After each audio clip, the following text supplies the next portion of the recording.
फालतू खर्चा क्यों कर रही हो? अब तुम मुझे बताओगे कि मुझे क्या लेना है क्या नहीं? तुम कमाते हो क्या पैसे? मैं अपने पैसों से चीजें ले रही हूँ तो तुम्हारा कोई हक नहीं बनता मुझे रोक टोक करने का। निधि सब देख रहे हैं, तुम मुझे थप्पड़ क्यों मार रही हो? मैंने तुम्हें सिर्फ इतना ही तो बोला कि इतना फालतू खर्चा क्यों कर रही हो। तुम्हें पता है ना कि मैंने नौकरी छोड़ दी और हमारे घर का गुजारा इतनी मुश्किल से हो रहा है और तुम इतने महंगे महंगे सामान ले रही हो। अजय तो तुम क्या चाहते हो मैं तुम्हारी आरती उतारूं? एक तो तुम 3 महीने से घर पड़े हो, मेरे पैसों से घर चल रहा है, ना तो तुम कमाते हो, तुम बेरोजगार हो, ठीक है? और तुम मुझ पे हक जता रहे हो कि मुझे क्या लेना चाहिए क्या नहीं। निधि अगर मैं काम नहीं कर रहा, मैं बेरोजगार हूँ, तो इसका मतलब ये कि तुम सबके सामने मुझे थप्पड़ मारोगे। सारे स्टोर में लोग खड़े होकर मुझे देख रहे हैं, मेरा मजाक बना रहे हैं, मेरे ऊपर हंस रहे हैं और तुम मुझे थप्पड़ मारने के बाद इतना सुना रही हो। अभी 3 महीने तो हुए मैंने अपनी नौकरी छोड़े हुए और तुम्हें पता है मैं अपने स्टार्टअप पर काम कर रहा हूँ। आज नहीं कल मुझे कॉन्ट्रैक्ट मिल जाएगा। तुम थोड़ा सब्र तो कर सकती हो। अगर पति की नौकरी चली गई, पति कमा नहीं रहा, तो इसका मतलब ये थोड़ी ना कि तुम उसको थप्पड़ मारोगे और उसकी इज्जत नहीं करोगे। अजय तो तुम क्या चाहते हो कि मैं तुम्हारी आरती उतारूं? अरे तुम्हें इतना ही शौक है अगर हक जताने का तो तुम कमाओ ना पैसे। जब तुम कमाने लायक होगे ना तब मुझ पे रोका टोकी करना। मुझे तुम्हारी आदत बिल्कुल अच्छी नहीं लगती और अगर तुम चाहते हो ना यहाँ पे तुम्हारा और तमाशा ना बने तो चुपचाप से चलो मेरे साथ।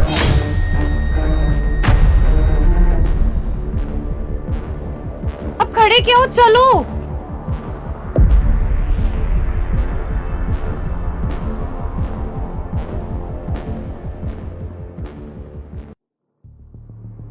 अजय तुम ये पैकिंग क्यों कर रहे हो?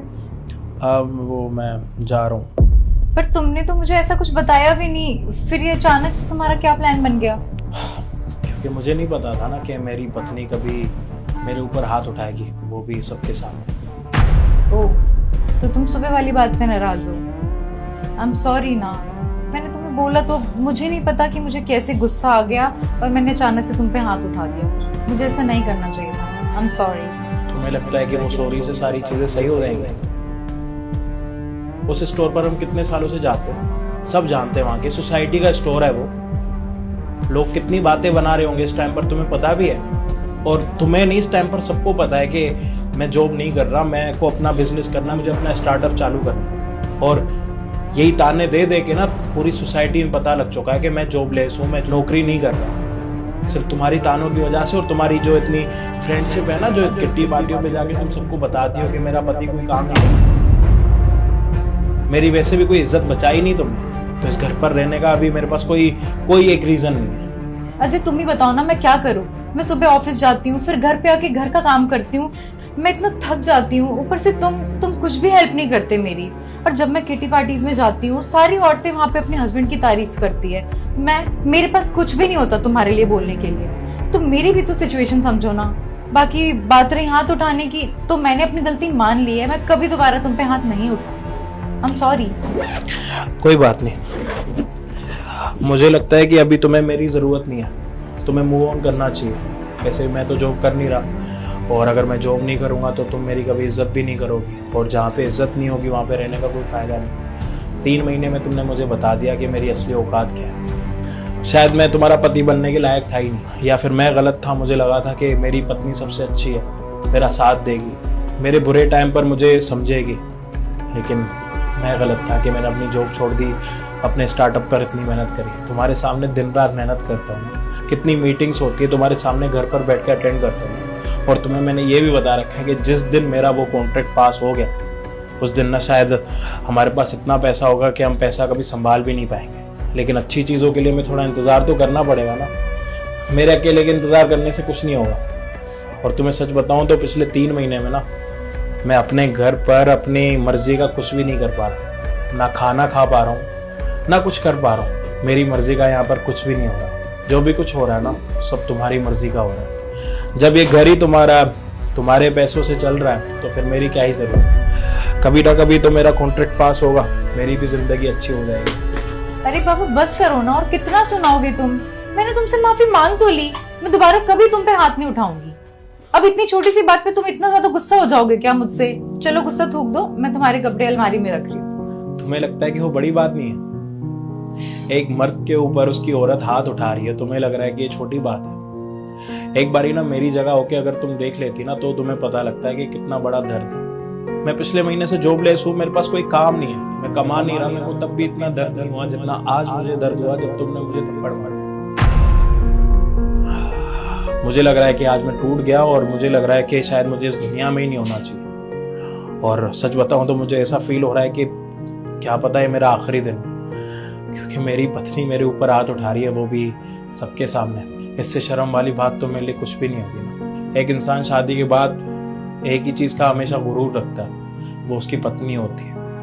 आज तुमने मेरा वो गुरूर भी तोड़ दिया। अब मेरे पास कुछ भी नहीं बचा, तो ये घर मैं हमेशा हमेशा के लिए छोड़ के जा रहा हूँ। इस घर में तुम रहो और मैं तुम्हें कभी भी नहीं पूछूंगा कि तुम किसके साथ रह रही हो, किसके साथ नहीं। मैं भूल जाऊंगा, क्योंकि तुम सही थी, मैं गलत था। लेकिन अजय, अगर तुम घर छोड़कर चले जाओगे तो मैं अपने घर वालों को क्या बोलूंगी? इसका मतलब ये है कि इस घर में मैं सिर्फ तुम्हारे माँ बाप की वजह से रह रहा हूँ। अगर माँ बाप तुमसे ना पूछे तो फिर मेरा तो कोई वजूद ही नहीं है। तो एक काम करना, उनको बता देना कि आज तुमने मेरे साथ जो भी किया, या फिर अपने साइड से तुम कोई भी स्टोरी बता सकती हो कि मैंने तुम्हारे ऊपर हाथ उठाया, या फिर कोई भी ऐसी बात कि मैंने तुम्हारे ऊपर चीट करा, जिससे तुम्हारा नाम कभी खराब ना हो। नाम अगर खराब भी हो तो मेरा हो, मुझे कोई दिक्कत नहीं। मैं कभी उनको नहीं बताऊंगा कि असली बात क्या थी। हेलो मिस्टर अजय, वो जो आपका कॉन्ट्रैक्ट था वो हम आपको दे रहे हैं, और जो भी आपने हमें कोटेशन भेजी थी वो हमारी कंपनी को पसंद आई है, तो आपका टेंडर पास कर दिया गया है। आप सच बोल रहे हो? वो टेंडर मेरे को ही मिल रहा है? यस मिस्टर अजय, तो कल आप सारे डॉक्यूमेंट्स लेके ऑफिस आ जाना। Thank you so much. मैं कल ही आता हूँ आपके ऑफिस आपसे मिलने के लिए। All the best Ajay. Thank you so much sir. Nidhi, एक दिन का इंतजार करती। अगर तुम आज मेरे ऊपर हाथ नहीं उठाती ना तो बात कुछ और होती। तुम्हें पता है जिसके ऊपर मैं दिन रात मेहनत कर रहा हूँ ना, उन्होंने कॉन्ट्रैक्ट मुझे दे दिया, और फाइनली मुझे उनके साथ कल जाके मीटिंग करना और सारी चीज़ें फाइनल करनी। लेकिन तुमने अपनी असलियत दिखा दी कि तुम किस टाइप की लड़की हो, और अच्छा मुझे तुम्हारी हकीकत भी पता लगी। तो मुझे नहीं लगता कि अब मुझे तुम ऐसा रहना चाहिए, या फिर अपना एक दिन भी तुम्हें देना चाहिए। तो तुम्हें गिफ्ट हो ये घर मेरी तरफ से। मैं आज के बाद इस घर में कभी भी नहीं आऊँगा, क्योंकि मेरी ज़िंदगी तो बदलने वाली है। और मैंने साथ में ये भी सोचा था कि हम दोनों की ज़िंदगी बदलेगी, लेकिन तुमने मेरा बीच रास्ते में साथ छोड़ दिया। अपना ध्यान रखना। लेकिन अजय, मेरी बात तो सुन लो।